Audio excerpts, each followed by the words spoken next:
Kia ora, I'm Chelsea Daniels, and this is The Front Page, a daily podcast presented by the New Zealand Herald. There are calls for urgent changes to modernise our laws to better protect victims of sexual violence. A new Helen Clarke Foundation report identifies several gaps in our laws that need closing and changes to our justice system to reduce underreporting. Ministry of Justice data estimates about 209,000 incidents of sexual assault occur every year, affecting around 82,000 victims. Nearly 1 in 4 adults report having experienced sexual assault in their lifetime. Today on The Front Page, senior researcher Sarah Bell is with us to take us through the report. First off, Sarah, tell me about the purpose of this report. Thanks, Chelsea. So we know that New Zealanders face really alarming and unacceptable rates of sexual violence, and that causes huge harm to those individuals and to their families and their communities, and also causes huge costs for New Zealand and our society. So we know that nearly 1 in 4 New Zealand adults has experienced sexual violence in their lifetimes, and that's about 82,000 victims a year, which is obviously far too many. So a lot is already happening to address sexual violence, but our report looked at a number of areas in which New Zealand laws and policies are falling behind international best practice, or falling behind technological changes, or falling behind the way that society thinks about sexual norms. So we looked at a number of different areas where we felt that was the case. One of the big ones was around very low levels of reporting of sexual violence in New Zealand, and the low rates of reported cases that make it through to a verdict. So we know that only around 10% of sexual violence is reported to police in New Zealand, and of those reported cases, only about 12% make it through to a conviction within 2 years. That's a huge amount of sexual violence going unreported, undealt with, perpetrators not being addressed. So we've come up with a number of practical recommendations to support victims and survivors to report sexual violence, to support them through the process, to make trials less traumatic for them, and to provide some alternative pathways where we can address offending without the perpetrators necessarily needing to go to prison if that's not what the survivors are actually looking for. And that might encourage more people to actually come forward if they know that the perpetrator's not necessarily going to face a long jail sentence, but they do want the offending addressed. We also looked at some ways of modernising New Zealand laws to update our definition of consent to an affirmative consent, or yes means yes consent model, to address the harm from sexually explicit deepfakes, and to eradicate the practice of virginity testing. And we looked at a common theme around education across all of the topics we looked at. People really emphasised the importance of education, both for young people and for society as a whole, and to support the kind of behavioural change that we would like to see. Yeah, I suppose a good place to start is, what does the law say about consent at the moment? Sure. So people will be familiar, I think, with the old no means no concept, where you respect it if someone says no, right? Things have been moving in society and in educational settings towards more of a yes means yes model, which means that you can't assume that someone is consenting to sex just because they don't say no. Now, our law at the moment is a sort of partial affirmative consent model. So you can't assume that someone's consenting just because they don't say no. But the Supreme Court has said that there are some situations where if there's another factor in play, you can assume consent sometimes. So they call it passivity plus X. And one of the examples they've given for when that might be the case is relationship expectations. So if the person has consented or not resisted before, maybe you can assume that they're consenting on this occasion. Now, that can be really problematic. We know that a freeze response is not uncommon when people are sexually assaulted. And we also know that people in abusive relationships have real trouble communicating about consent. So that ability in some cases to assume consent, we think, is a problem that needs to be fixed. It sounds simple to change that messaging, going from no means no to yes means yes. But how do you actually do that? It's relatively simple in law. We've got some pretty sort of simple and concrete changes to the law that we would propose. It's not a hugely radical change. As I say, our law is most of the way there already. So we would just recommend that instead of saying, a person has not consented just because they don't say or do anything, we recommend saying a person doesn't consent unless they say or do something to communicate consent. And we don't say how they need to do that, right? So you don't have to say the word yes. You just have to have given some indication that this is wanted sex, which is, what we want in society for people to be able to do.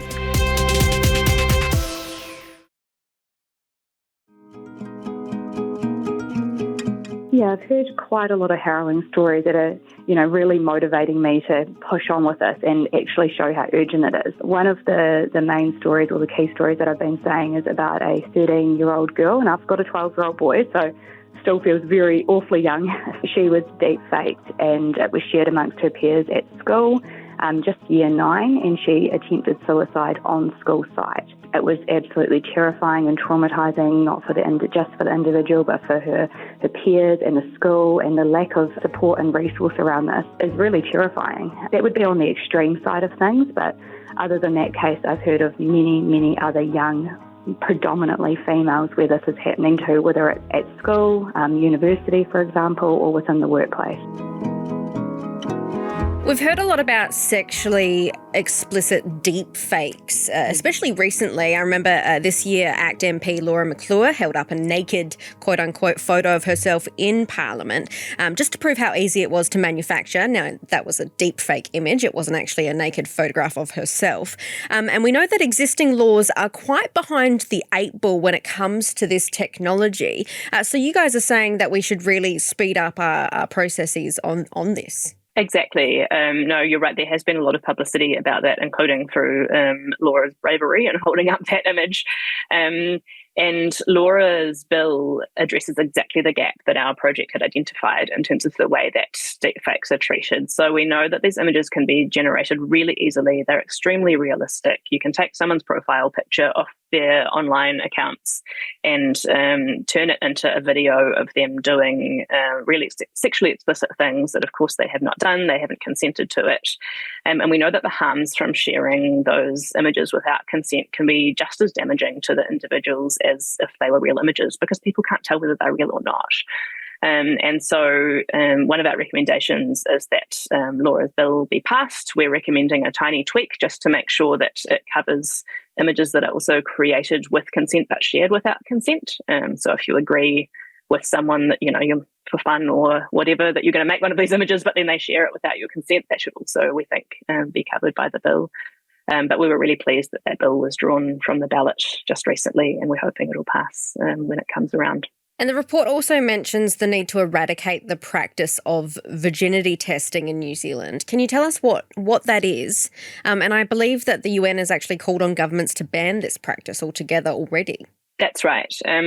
So virginity testing relates to the myth that you can tell from an examination whether someone has had sex before. Now, that's not actually true. So the UN and medical practitioners in New Zealand all agree that virginity is a social construct. It's a construct that's really important to some people, obviously, but you can't establish via an examination whether someone is a so-called virgin. Unfortunately, there is a practice still occurring whereby women, and usually very young women or children, are subjected to a really invasive internal exam to check whether they have supposedly had sex or not. That obviously causes, physical harm and mental trauma to those people when it's occurring, and it's associated with a lot of harms kind of after the fact as well. So the UN has called, some time ago for the practice to be eradicated. We know anecdotally that practice is occurring in New Zealand. We don't know how much it's occurring or in exactly which communities, because it's obviously not something that people talk about. But we think that's enough information to move ahead with in terms of both banning it legally, but also supporting community-led campaigns to educate people around the harms and the inaccuracy of the practice. Look at what we did with female genital mutilation some years ago. Likewise, that's a practice that's not widely practiced in New Zealand, and we didn't have good information about when and how it was being practiced. But the fact that it shouldn't be practiced at all was sufficient for us to go ahead and again, combine a legal ban with community-led education and advocacy to eradicate it. So when it comes to modernising our laws, I know that there has been some recent changes to strengthen protections for victims of crime, including sexual assault, and things like that include, not having to give evidence in court, being able to video response or be in a different room and be AVL'd or audio-visual linked into a courtroom, for instance. And then there are some changes to suppression laws, things like that. So there has been kind of steps, but would you call them baby steps? Should we be taking bigger leaps when it comes to this? I mean, it is great to see those steps being taken. And to that, I would add one of the other recent developments that was relevant to our research was the stalking and harassment bill that's just passed, and that's relevant to the deepfakes legislation. Again, we think it's great that deepfakes are covered by that bill. So if someone is using sexually explicit deepfakes to harass and stalk someone, then that's an avenue to pursue them. But we still think that should be banned altogether without having to demonstrate that someone is stalking or harassing you.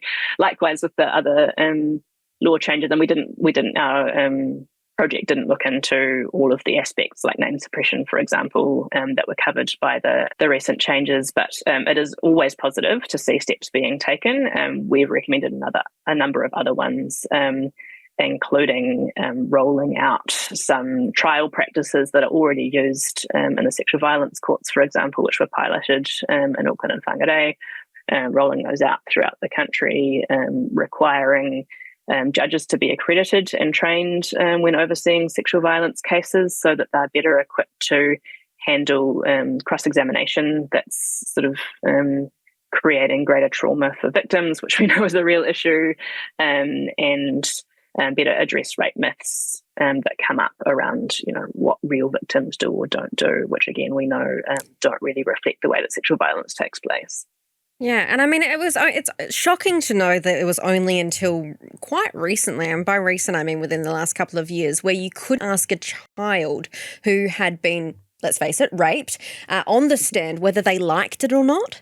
And that was kind of common practice amongst, questioning children in these kind of cases.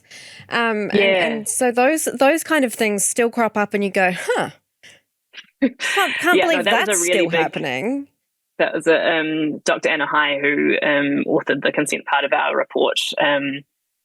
She obviously is an expert on these issues. I am not. And when I read that part of the report, that children were, up until very recently, able to be questioned about whether they had consented to sex, because of the different ways our law was structured around charging sexual violation versus charging sexual interaction with a minor. You could get a bigger sentence via charging sexual violation, which meant they could be questioned about consent. That has been fixed for under 12s in the latest law, which is a really positive step. It's still the case for young people aged 12 to 15. And we haven't necessarily recommended fixing that because it's slightly more complicated for people of that age, but it does show why the consent changes that we're recommending are really important, because you can imagine for young people communicating about consent is pretty challenging.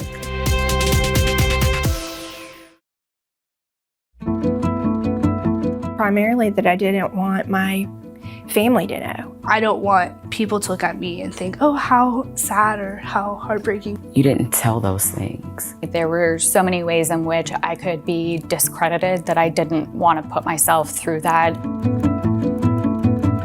So we spoke about before, the report dives into issues around underreporting and attrition, of course, and there's a multitude of reasons why there is underreporting, and you won't understand those reasons until you're actually in the situation. And even when you're in the situation, every situation is different, and every person is different, and every person's response is different. And I found that the report said current options available under the criminal justice system do not meet survivors' definitions of justice or what they think is an appropriate response to the offending. Now, straight off the bat, I remember when, and I'm not picking up any story in particular here, but when you say, so X has been charged with rape, X has been sentenced to a year's home detention or something, and then you've got the public outraged saying, this isn't good enough. And then on the flip side, though, and what we hear about less often is sometimes victims not wanting the perpetrator to go to court and to have, there are all different kind of intricacies in how people want justice. And so was that an interesting part of your report and of the research, learning about different forms of justice and what victims actually want and how it differs across the spectrum? Absolutely. No, and that was Emily Henderson, who led this part of the research, looked really widely at research from a number of countries into a number of different situations. And it was something we talked around quite a bit, is none of the solutions that we propose or the adjustments that we propose would fix things for everyone, because, as you say, everyone's situation is different, right? There are people who want to see longer penalties, jail penalties. That's something that the research suggests doesn't necessarily reduce offending particularly. But what we do know is that there are a number of people who don't come forward with their the sexual violence stories because they don't want the perpetrator to go to prison. You can imagine all kinds of reasons for that. Family relationships, obviously. And again, that's not to say that everyone who has a family relationship with the offender doesn't want them to go to prison. It really is an individual story. We know that Indigenous people generally and Māori don't find incarceration to necessarily be the most desirable outcome. Again, not always, but sometimes, there's a preference to deal with things in a different way. And so one of the recommendations we made is for alternative pathways that don't say people shouldn't go to jail, but they say we should offer alternative options to encourage more people to come forward to address the offending in a way that meets people's justice needs. So that might be through restorative justice, which is already available in some cases. We're suggesting it be expanded, but also the idea of treatment courts, which we currently have for drug and alcohol offences. But Emily's research suggested that in some cases, sexual offending is quite treatable, and we should look at models where instead of going to prison, people are sentenced to treatment, and then they sort of report back to the judge after that treatment's carried out. So again, none of these things is meant to be for everyone, but if you offer more options along the way, then we might pick up more cases. And so at the moment, what are young people taught about sexual violence, sexual consent, or even just sex in general in school? The problem is we don't know. So there is a curriculum, but school boards consult with their communities around what is taught, and what we understand from our research is that it's very patchy across the country from school to school, what kids are learning, who's delivering the education, and therefore what ideas they're coming away with. There have been some recent updates to the curriculum. So again, that's kind of at a high level what's suggested. But again, we don't know what will end up being taught under those. What we do know is what's missing from the curriculum, which is content around what kids are actually being exposed to. So we're recommending age-appropriate content around things like pornography, digital harm, particularly the kind of harm that can be delivered via AI, via the deepfakes issue, online companions and things like that. And there's also not really anything in the curriculum at the moment around intimate partner violence, how to understand whether you're in a violent relationship. So one of the messages we heard from a few different angles when we were talking to people for the project was a desire, including from young people, for there to be more consistency across the education. People want to know that their peers are being taught the same things, and particularly in an environment where there's so much misogynistic, awful messaging out there. We need to be countering that in some way with real information and with positive messaging about healthy relationships. It seems wild to me that there still isn't kind of a curriculum that's across the board. Everyone, I kind of mentioned it in the newsroom because I went through sex ed a couple of decades ago, and it was a Catholic all-girls school, so it was abstinence. But I kind of chatted to a couple of other people in the newsroom saying, what was your sex ed like at school? And they'd be like, yeah, we had a couple like, this is how to use a condom. And then the next lesson would be like fruit and veggies. So it was a part of their health kind of group.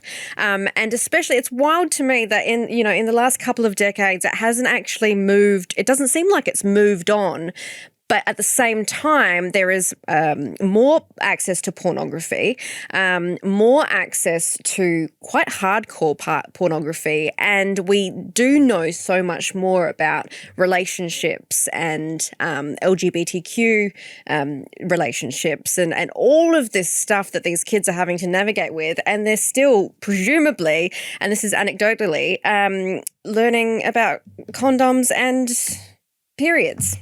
In class, which is important, right? You've got to learn which is that too. also important. But yeah, no, absolutely. And for a start, there's so much to cover, and we know that teachers have a lot to cover already. We know that some of these issues are sensitive for families, that people have different beliefs around these issues. There's not kind of one single truth about some of these things that everybody would agree on, but we don't think it's right for kids to get through school and, young people to get through school and not be aware of these issues or only be aware of them through what they're exposed to online, right? Because you can't really keep young people away from these issues.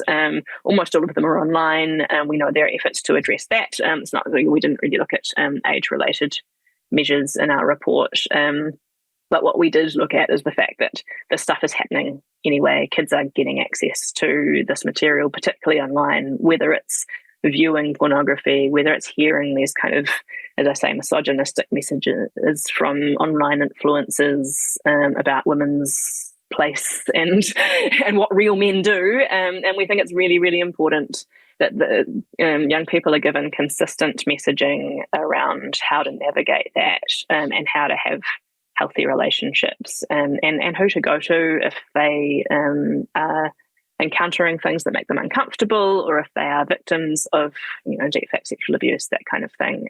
It's not something that parents are necessarily equipped to teach them about. I say as a parent of a very young person at the moment, but I've learned a huge amount through this project, but most parents don't have access to all of this information, right? Well, thanks so much for joining us, Sarah. Thank you, Chelsea. That's it for this episode of The Front Page. You can read more about today's stories and extensive news coverage at nzherald.co.nz. The Front Page is produced by Jane Yee and Richard Martin, who is also our editor. I'm Chelsea Daniels. Subscribe to The Front Page on iHeartRadio or wherever you get your podcasts, and tune in tomorrow for another look behind the headlines.